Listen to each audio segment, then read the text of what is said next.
back here in the final segment of our program, Jones and Company today, speaking with the chairman of the Progressive Liberal Party, Mr. Roberts. This is a hard-edged place, as we have come to appreciate in the city places of the Bahamas, especially New Providence, where the homicide rate or the murder rate continues to escalate, certainly not going down. This time of the year, it's a time for peace. We need to work as a country, I believe, to make the Bahamas a kind of gentler place. I agree with you, Brother Jones, but you know something? You hit the head, you hit the nail right on the head when you said it is a New Providence problem for the main. If you go to the Farney Islands, you will find that isn't the case. They're all a part of the Bahamas. The detractors, the deviants are here in New Providence. And that is the core of our problem here, where we have to concentrate our efforts and attention. My message, my Christmas message here is about peace. Trying to appeal to our people that we traditionally we've been a peaceful people. I remember, Mr. Jones, when one murder a year was too much in our country. I've been around that long. But now over 100 murders. And every one of them shocked the living daylights out of me. And it's wrong.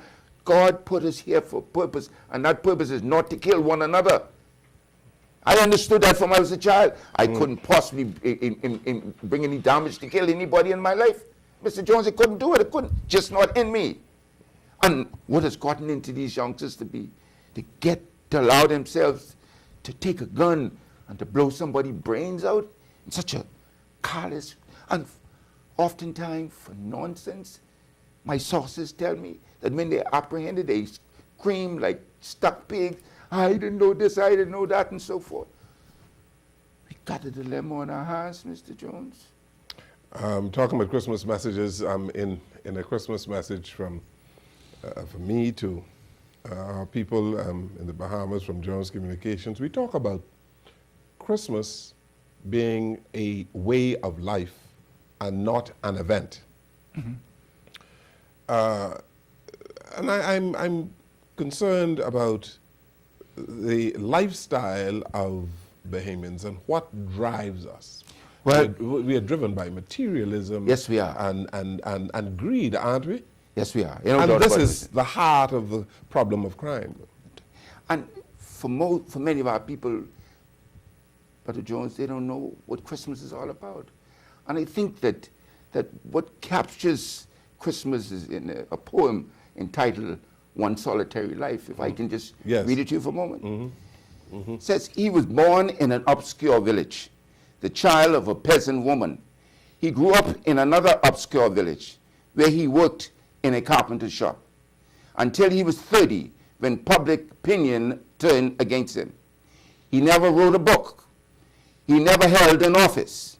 He never went to college. He never visited a big city. He never traveled more than 200 miles. From the place where he was born, he did none of these things. Unusually associated with greatness, he had no credentials but himself. He was only 33 years old. His friends ran away.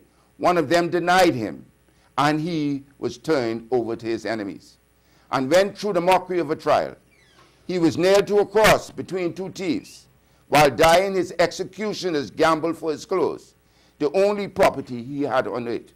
When he was dead, he was laid in a borrowed grave to throw out the pity of a friend.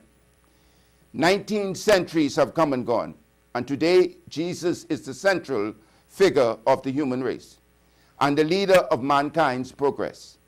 All the armies that have marched, all the navies that have sailed, all the parliaments that have sat, all the kings that have ever reigned put together have not affected the life of mankind on earth as powerful as one solitary life. That was written by Dr. James Allen Francis. That's a powerful piece that is extremely popular and is used around the world.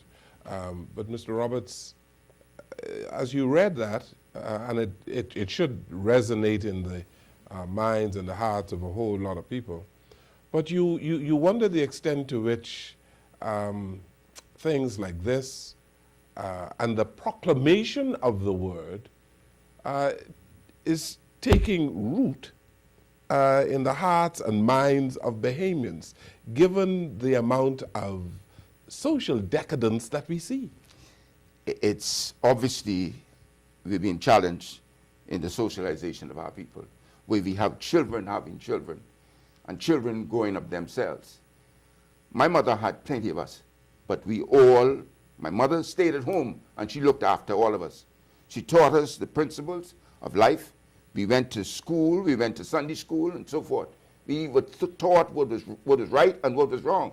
Today, many of the kids are not taught this, they're not exposed to this. They don't know the difference between right and wrong. Of a parenting problem. Yes, sir. A serious problem, Mr. Jones. This is a phenomenon not only in the Bahamas.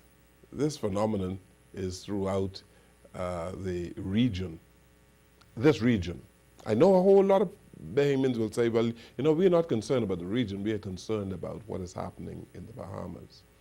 And I believe that the solutions to the problems that we have, those solutions are evading us. We simply cannot put our fingers on what we should really do. You know, it's interesting, Brother Jones. I listened to and received submissions from persons of considerable expertise and background and so forth, social scientists, doctors, et cetera, and so on. And in compiling all that they advance and so forth, and I sent this on and shared with some of our colleagues, we are not remiss in ideas, but perhaps in condensing all of them and deciding on the way forward. But we got to find a solution to these problems. You expect 2015 to be better? Yes, economically it will be better, and I hope that the correspondent also is extended to strengthening the family ties, to strengthening the communities, and so forth, to all move towards building a stronger Bahamas. Mr. Roberts, I thank you so very much for being here today. My pleasure, sir. And let me wish you a happy belated birthday. Thank you very much, sir. You were actually born on Christmas Day. On Christmas Day, sir. Everybody celebrates my birthday, even those who don't like me. Yes. And I am grateful that Almighty God has allowed me to see my 71st birthday, sir.